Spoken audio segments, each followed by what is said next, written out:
पश्चिम उत्तर प्रदेश के सभी बहनों की ओर से राष्ट्र गौरव योग ऋषि परम पूज्य स्वामी जी महाराज के पावन श्री चरणों में हम सब कोटिशा नमन करते हैं, प्रणाम करते हैं, वंदन करते हैं।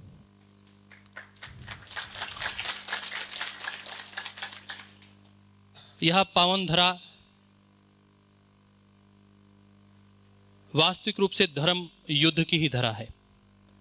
आप कहेंगे यहां पर युद्ध तो हुआ नहीं, युद्ध तो यहां पर सामान्य रूप से कंस का वध की ही बात आई है, परंतु बड़े एक महाभारत के जो युद्ध की भूमिका, उसकी भूमि और उसमें सत्य और धर्म का साथ देने वाले उस महानायक का जन्म स्थान और कर्म क्षेत्र यह पावन मथुरा नगरी रही है। इस पावन श्री भूमि पर का भी हम नमन करते हैं, उस दिव्य आत्मा को जिसने पूरे विश्व को गीता संदेश के माध्यम से कर्म का संदेश दिया, ज्ञान और भक्ति का संदेश दिया। उस दिव्य आत्मा को भी हम सब की ओर से नमन करते हैं, प्रणाम करते हैं, वंदन करते हैं। यह भूमि गुरु विरजानंद की भूमि भी है, महर्षि देव दयानंद की भूमि है। जिस वक्त पूरा भारत गुलामी की जंजीरों में जकड़ा हुआ था, उस वक्त एक संत ने प्रजा चक्षु होते हुए भी अपने अंतर चक्षु से इस बात को बड़ी गंभीरता से अनुभव किया कि भारत आज प्रातंत्र क्यों है, भारत की स्वतंत्रता का कारण क्या है। और उस वक्त अकर्मण्यता पर, पाखंड पर एक गहरी चोट की थी। इसी पावन धरा पर किसी ने गुरु और शिष्य की जो संबंध है उनको एक नई परिभाषा दी थी। यह वह धरा है जहां गुरु के एक आदेश पर एक शिष्य ने अपने पूरे जीवन को समर्पित कर दिया था, अपने मोक्ष को छोड़कर पूरे विश्व। इस पावन धरा को प्रणाम करते हैं। महर्षि दयानंद योगेश्वर कृष्ण की उस पावन धरा पर उसी योग की पार्टी को अग्रसर करने में महर्षि दयानंद ने भी एक बड़ी भूमिका निभाई। योग को अपने सारे शारीरिक मानसिक उन्नति को मूल कारण माना कि समाज की उन्नति करनी है तो सबसे पहले शरीर की उन्नति भी है, उसको ध्यान में रखकर उन्होंने कार्य किया।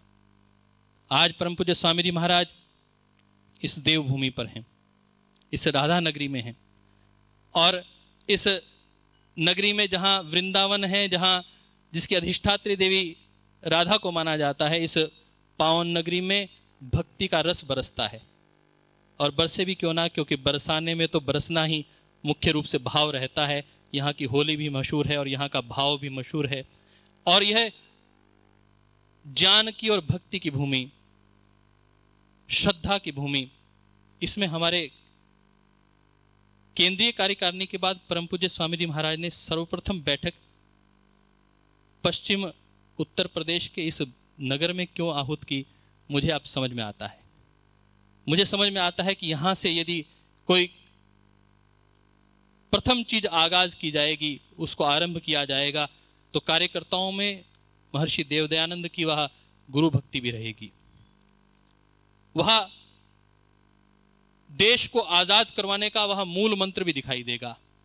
और महाभारत के उस महान नायक की भूमि को भी लोग यहां से उसका शंखनाद गुंजायमान होगा, तो निश्चित रूप से वह धर्म युद्ध के लिए हमारे कार्यकर्ता निश्चित रूप से तैयार होंगे और फिर धर्म की ही विजय होगी, फिर सत्य की ही विजय होगी, और उसके लिए पूरी तैयारी के साथ हमारे कार्यकर्ता खड़े होंगे।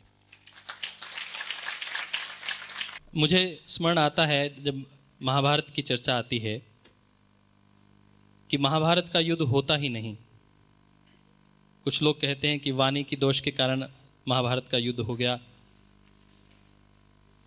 परंतु मुझे एक बात और लगती है कि जिस कारण से महाभारत का युद्ध हुआ, और वह बात थी कि भाइयों का अपने भाई के साथ परिचय नहीं था। अपने लोगों का अपने लोगों से परिचय जब नहीं होता तो महाभारत हो जाता है। बस आज की बैठक इसी विशेष उद्देश्य के साथ है कि परम पूज्य स्वामी जी महाराज आज हमें ही नहीं पूरे विश्व को यह संदेश दे रहे हैं कि एक नूर ते सब जग उपजा, कौन भले कौन मंदे। वह ज्योत सब के भीतर है, सब में वह परमात्मा की वह दिव्य अनुभूति की जा सकती है। केवल मात्र देखने की वह आंखें खोलने की आवश्यकता है, भीतर की आंखें खोलने की आवश्यकता है। और यह जो राष्ट्र पूरा है और इस पूरे राष्ट्र में जाति, धर्म, संप्रदायों के भेद ने जिस प्रकार की दीवारें खींच दी हैं, उसमें सार्वभौमिकता दिखाई दे। वह सब भाई एक साथ मिलकर एक बड़े लक्ष्य के लिए कार्य करने के लिए तत्पर हो पाएं। यह परिचय हो जाए कि सब लोग मेरे भाई हैं और ये मुझे उन सब भाइयों के लिए, उन 84 करोड़ भाइयों के लिए जिनको आज एक समय भोजन खाने को नहीं मिलता, तन ढकने को नहीं मिलता, सड़कों पर देखते हैं तो लोग इतनी कड़ाके की ठंड में भी बिना कंबल के, बिना वस्त्रों के घूम रहे होते हैं। हर रोज, हर साल लाखों लोग केवल मात्र ठंड की वजह से मर जाया करते हैं। उनको संभालने वाला कौन है और उनके लिए उनकी पीड़ा किसके हृदय में है? मुझे लगता है वह पीड़ा परम पूज्य स्वामी जी महाराज के हृदय में है, जिनको भूखे को भोजन नहीं मिलता, तन को कपड़ा नहीं मिलता। उनकी पीड़ा परम पूज्य स्वामी जी महाराज ने को महसूस किया है और उस पीड़ा का ही स्वर आज आप देखेंगे। एक परिचय पूरे राष्ट्र का कि अपने राष्ट्र के भाइयों के साथ सब लोग सजग होकर काम कर पाएं। इस भाव के साथ आइए चलते हैं परम पूज्य स्वामी जी महाराज के पावन श्री चरणों में उनके उद्बोधन के लिए। आप सबकी ओर से नमन।